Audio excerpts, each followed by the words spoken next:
મોરબીના ટંકારામાં મહિલાના ડોકમાંથી સોનાની ચેનને ચીલઝડપ કરનાર અને વેચનારને પોલીસે દબોચી લીધો છે। ટંકારાના મીતાણા નજીક ચાલુ રિક્ષાએ મહિલાના ગળામાંથી સોનાના ચેનની ચીલઝડપના બનાવની ટંકારા પોલીસ મથકમાં ફરિયાદ નોંધાઈ હતી। ફરિયાદના આધારે મોરબી એલસીબી ટીમે ચીલઝડપ કરનાર આરોપીને ઝડપી લઈને ઢાળીઓ કરી વેચનાર સોની સહિત 2 ઇસમોને ઝડપી લીધા છે।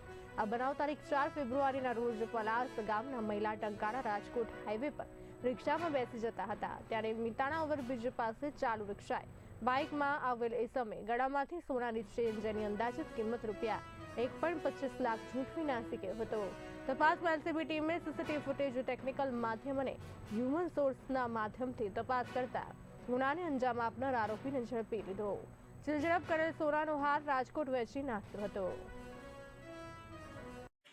તારીખ 4/2/24 રોજ બપોરના આશરે 12:15 વાગ્યાના સુમારે ફરિયાદી બેન શ્રી ધુનાબેન હકાભાઈ ગમારા પલાસ ગામ રહેવાસી વાંકાનેરનાઓ સાથે મોરબીથી ટંકારા રાજકોટ હાઈવે ઉપર ઓટો રિક્ષામાં બેસીને જતા હતા। દરમિયાન મીતાણા ઓવરબ્રિજ પાસે કોઈ ઈસમ ચાલુ રિક્ષાએ મોટરસાઇકલ ઉપર આવી અને એને ચીલઝડપ કરી હતી।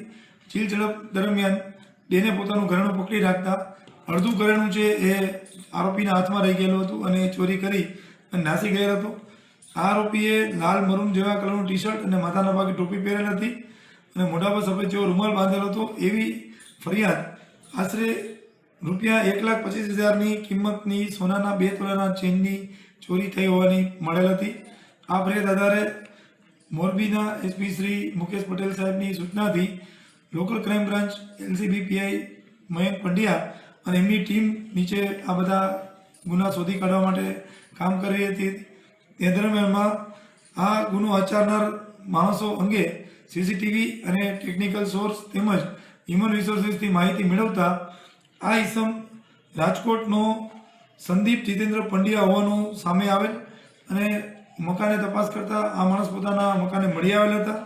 તેની તાત્કાલિક પૂછપરછ કરતા તેણે લૂંટમાં લીધેલ સોનાનો જે હાર છે એ રાજકોટના સોની શ્રીકાંતભાઈ સોનીને વેચેલ હતો અને એનીમાંથી સોનાનો ઢાળિયો બનાવી અને સોની પાસેથી પોતે રૂપિયા મેળવેલ હતા।